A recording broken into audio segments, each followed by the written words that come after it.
नमस्कार दोस्तों, आप सभी का स्वागत है आपके अपने ही चैनल सुविचार विद रीना में।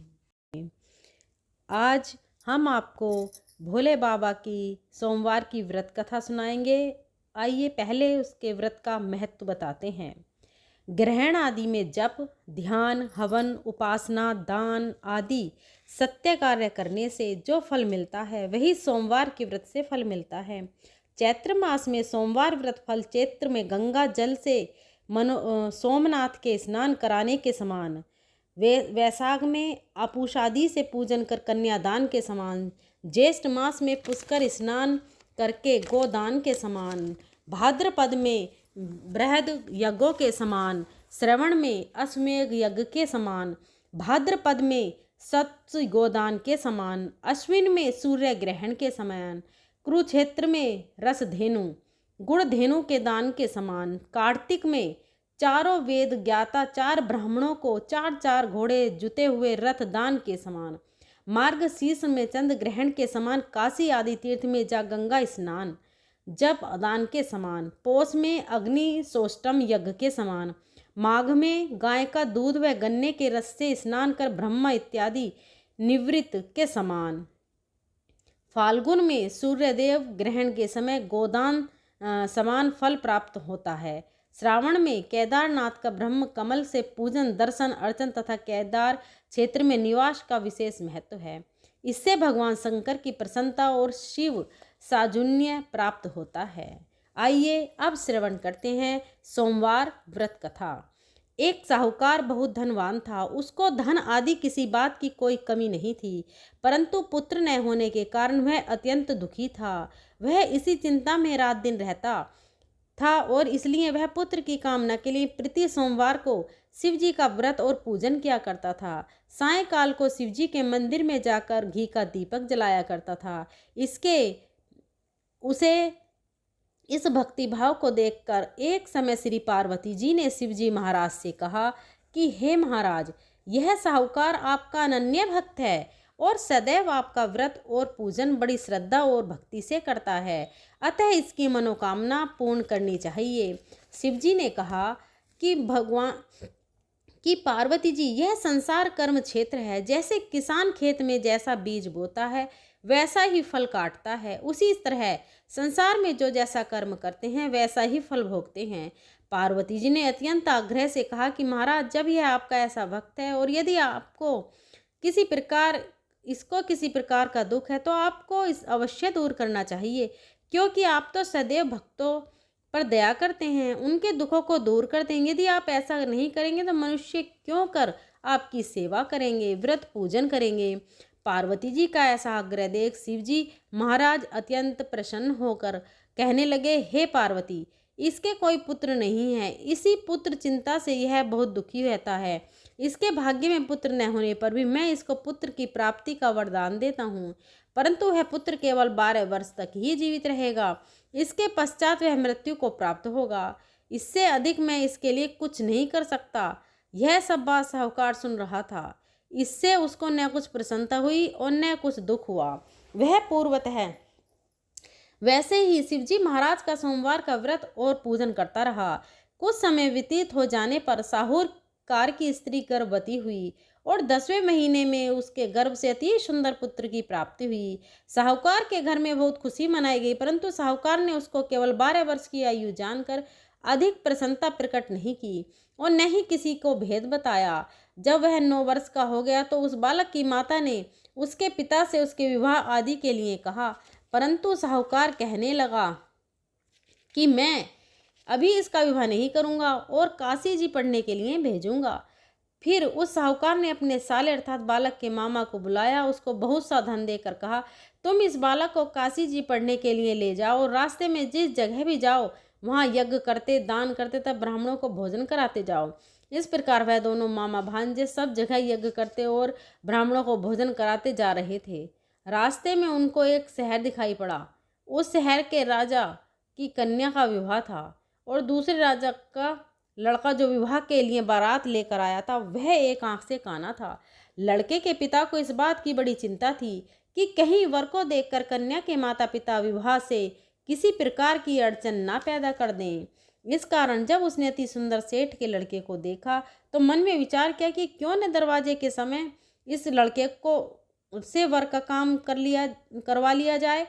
ऐसा विचार कर राजा ने उस लड़के और उसके मामा से कहा तो वह राजी हो गए और साहूकार के लड़के का स्नान आदि करा करके वर के कपड़े पहना तथा घोड़ी पर चढ़ा दरवाजे पर ले गए और बड़ी शांति से सब कार्य हो गया।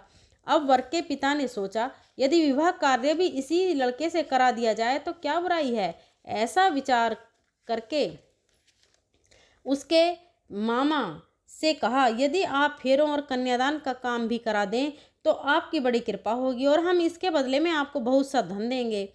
उन्होंने स्वीकार कर लिया और विवाह कार्य बहुत अच्छी तरह से हो गया। परंतु जिस समय लड़का जाने लगा तो उसने राजकुमारी की चुंदड़ी के पल्ले पर लिख दिया कि तेरा विवाह तो मेरे साथ हुआ है, परंतु जिस राजकुमार के साथ तुमको भेजेंगे वह एक आंख से काना है और मैं तो काशी जी पढ़ने जा रहा हूँ।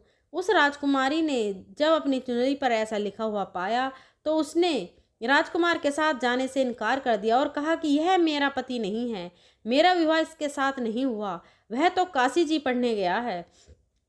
कुमारी के माता पिता ने अपनी कन्या को विदा नहीं किया और बारात वापस चली गई।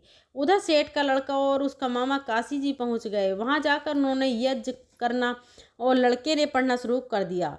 जब लड़के की आयु 12 वर्ष की हो गई तब एक दिन उन्होंने यज्ञ रच रखा था कि उस लड़के ने अपने मामा से कहा मामा जी आज मेरी तबीयत कुछ ठीक नहीं है। मामा ने कहा कि अंदर जाकर सो जाओ। लड़का अंदर जाकर सो गया और थोड़ी ही देर में उसके प्राण निकल गए।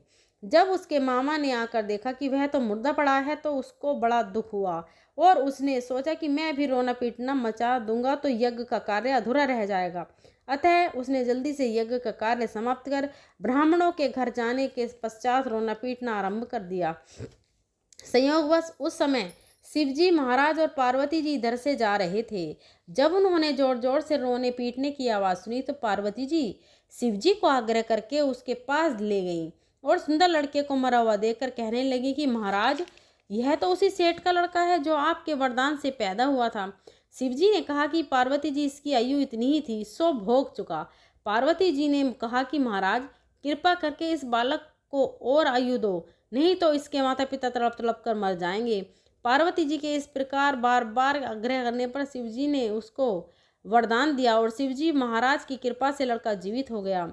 शिव पार्वती कैलाश चले गए। तब वह लड़का और उसका मामा उसी प्रकार यज्ञ कराते हुए अपने घर की तरफ चल पड़े और रास्ते में उसी शहर में आए जहाँ पर उस लड़के का विवाह हुआ था। वहाँ पर आकर जब उन्होंने यज्ञ आरंभ कर दिया तो उस लड़के के ससुर ने उसको पहचान लिया तथा अपने महल में ले गया। उसकी बड़ी महल में लाकर उसकी बड़ी खातिर की, साथ ही बहुत सारा धन और दासियों सहित बड़े आदर और सत्कार के साथ उस अपनी लड़की को जमाई को विदा किया। जब वह अपने शहर के निकट आए तो उसके मामा ने कहा कि पहले मैं तुम्हारे घर जाकर खबर करवाता हूँ। उस समय उसके माता पिता अपने घर की छत पर बैठे हुए थे और उन्होंने यह प्रण कर रखा था कि यदि हमारा पुत्र सकुशल घर आया तो राजी खुशी नीचे आ जाएंगे, नहीं तो छत से गिरकर अपने प्राण दे देंगे। इतने में उस लड़के के मामा ने आकर यह सारा समाचार दिया कि आपका पुत्र आ गया है, परंतु उनको विश्वास न आया। तब उसके मामा ने शपथ पूर्वक कहा कि आपका पुत्र अपनी स्त्री तथा बहुत सारा धन लेकर आया है। उस सेठ ने बड़े आनंद के साथ उनका स्वागत किया और वह बड़ी प्रसन्नता के साथ रहने लगे। इसी प्रकार जो कोई भी सोमवार का व्रत धारण करता है अथवा इस कथा को पढ़ता है या सुनता है या हुंकारा देता है, उसके दुख दूर होकर उसकी समस्त मनोकामनाएं पूर्ण होती हैं। इससे लोक में नाना प्रकार के सुख भोग कर अंत में सदा शिव के लोक की प्राप्ति होती है। बोलो भोले बाबा की जय, पार्वती मैया की जय। जय हो प्रभु। जैसा फल आपने साहूकार को दिया ऐसा ही सबको देना प्रभु। आइए अब श्रवण करते हैं भोले बाबा की आरती। जय शिव ओंकारा प्रभु, जय शिव ओंकारा, ब्रह्मा विष्णु सदा शिव, ब्रह्मा विष्णु शिव अर्धांगी धारा। ओम जय शिव ओंकारा। एकानन चतुरानन पंचानन राजे, प्रभु पंचानन राजे। हंसासन गरुड़ासन वृषवाहन साजे। ओम जय शिव ओंकारा। दो भुज चार चतुर्भुज, दस भुज अति सोहे, प्रभु दस भुज अति सोहे। तीनों रूप निरखता, त्रिभुवन जन मोहे। ओम जय शिव ओंकारा। अक्षय माला वन माला, रुंड माला धारी, प्रभु रुंड माला धारी। चंदन मृग मद सोहे, चंदन मृग मद सोहे, भाले शशिधारी। ओम जय शिव ओंकारा। श्वेतांबर पीतांबर बाघांबर अंगे, स्वामी बाघांबर अंगे। सनकादिक ब्रह्मादिक भूतादिक संगे। ओम जय शिव ओंकारा। कर के मध्य कमंडल चक्र त्रिशूल धरता, प्रभु चक्र त्रिशूल धरता। जग करता जग हरता, जग पालन करता। ओम जय शिव ओंकारा।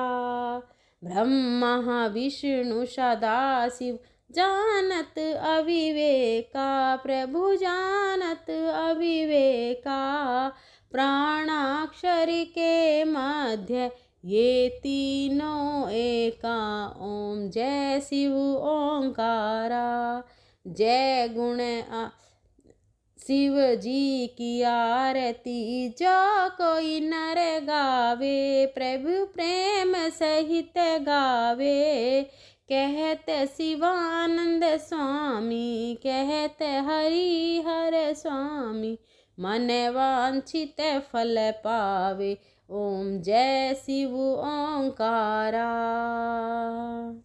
बोलिए भोलेनाथ की जय, माता पार्वती की जय।